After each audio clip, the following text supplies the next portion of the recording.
Привет всем! С вами Рома и Гузель. И очередной выпуск новостей за школьной партой. Мы подготовили для вас много интересных сюжетов, так что смотрите до конца и не переключайтесь. Ну что ж, давайте смотреть.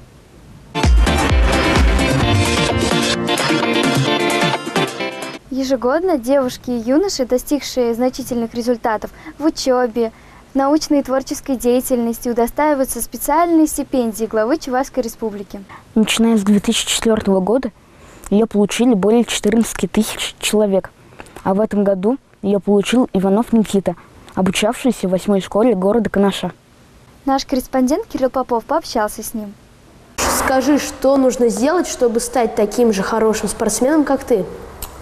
Нужно для начала посещать занятия спортом. И тебе должен он нравиться, сам спорт. В Артеке ты был в первый раз. Какие ощущения ты испытывал, когда находился там? Я испытывал ощущение близости со своей командой из Чувашской Республики.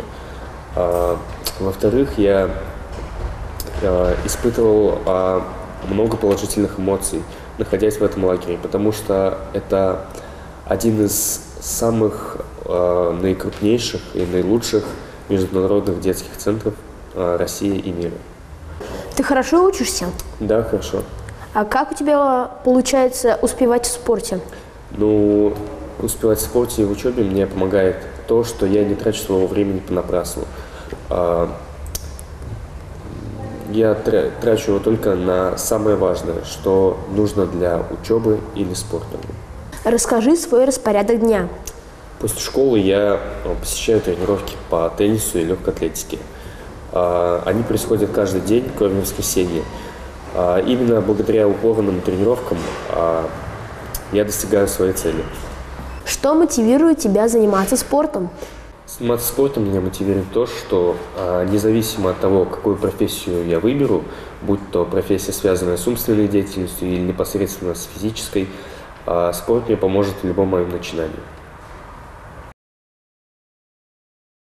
«Солнечный круг». Под таким названием в музыкальной школе прошла встреча талантливых детей. Для того, чтобы показать свое мастерство, молодые коллективы съехались из многих регионов России. Чем на этот раз удивляли нас участники, в следующем репортаже. 17-18 октября прошла 12-я межрегиональная вокальная хоровая ассамблея «Солнечный круг», посвященная президенту Международного хорового союза Борису Ивановичу Сметанину. В октябре 2008 года впервые прошла эта ассамблея, а почетным гостем стал сам Борис Сметанин. В 2019 году «Солнечный круг» прошел уже 12-й раз, и с каждым годом появляются новые и красочные номера. В этом году в ассамблее участвовали гости из города Барыш, Ульяновской области, Медвежьегорска, Республика Карелия, города Казань, Чебоксары и Новочебоксары. Отрадно то, что инициатором этой хоровой ассамблеи являлся мой отец, президент Международного хорового союза Сметанин Борис Иванович. К сожалению, в январе этого года его не стало. Это большая утрата не только для родных и близких, и, в общем-то, для всей хоровой России, так как он всю жизнь посвящал одержимо себя для процветания, для развития хорового и вокального искусства всей нашей страны. Выступлений было много, каждое из них было по-своему необычное. Кто-то пел один или участвовал в трио, а кто-то пел в хоре. У кого-то была патриотическая песня, а у кого-то песня с юмором. В конце концертной программы все хоры объединились в один большой сводный хор и стали петь традиционную песню. Фестиваль прошел на славу.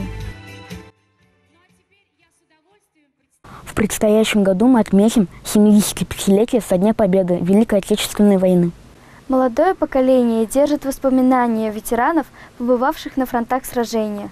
Для того, чтобы узнать больше информации о своем дедушке, к нам в город приехала Алла Стасьева. Преодолев большое расстояние, она приехала к нам из Ростова-на-Дону. Чем запомнилась нам эта встреча, в нашем следующем материале.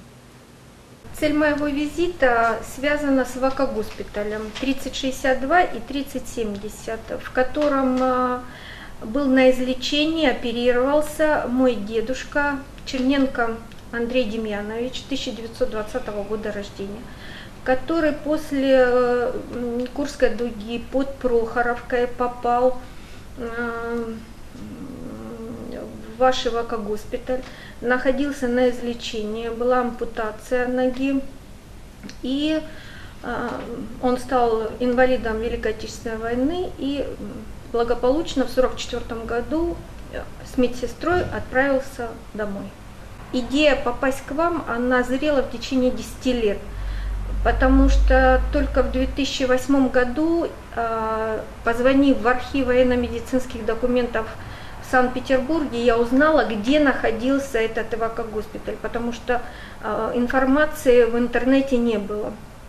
И когда мне сказали, что это город Канаш, Чувашия, я приняла решение. Но спустя практически 11 лет я к вам попала. И попала благодаря преподавательнице, которая в феврале месяце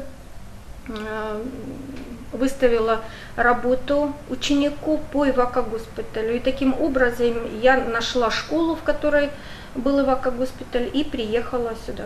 Поиски мои были и в Азовском военкомате, я сама из города Ростова-на-Дону, и архив военно-медицинских документов Санкт-Петербург, и Центральный архив Министерства обороны, это Подольск. И в марте этого года я впервые попала, это очень сложный архив, туда сложно попасть, очень много документов, но то, что эти документы за 75 лет никто не поднимал, это я могу точно сказать, потому что в записи о том, кто смотрел и просматривал эти документы и делал копии, я была первым лицом. То есть я на самом деле листала истории административных журналов, медицинских журналов данного госпиталя спустя 75 лет. Я думаю, что будет продолжение, и продолжение будет с моими детьми.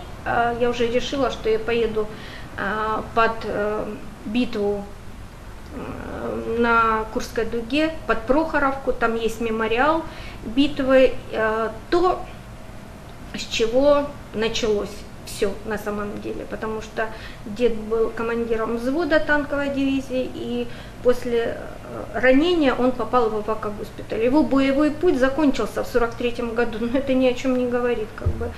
Все досконально можно расписать на самом деле по дням, потому что есть дата ранения, есть дата поступления, есть даты операции, то есть если человек захочет, он может судьбу своего деда, прадеда узнать по дням, по часам, по минутам. Когда у человека нет корней, нет своей истории и нет своего прошлого, у человека не будет будущего. На самом деле, в данный момент я в настоящем, но в настоящем времени, да, но во мне живет то прошлое, благодаря которому я сейчас живу в настоящем. А я хочу это все передать в будущее, для того, чтобы не родившиеся дети, внуки, правнуки, они знали, что у них был дед, у них была бабушка, у них была мама. Они должны об этом знать. И на самом деле это сила рода.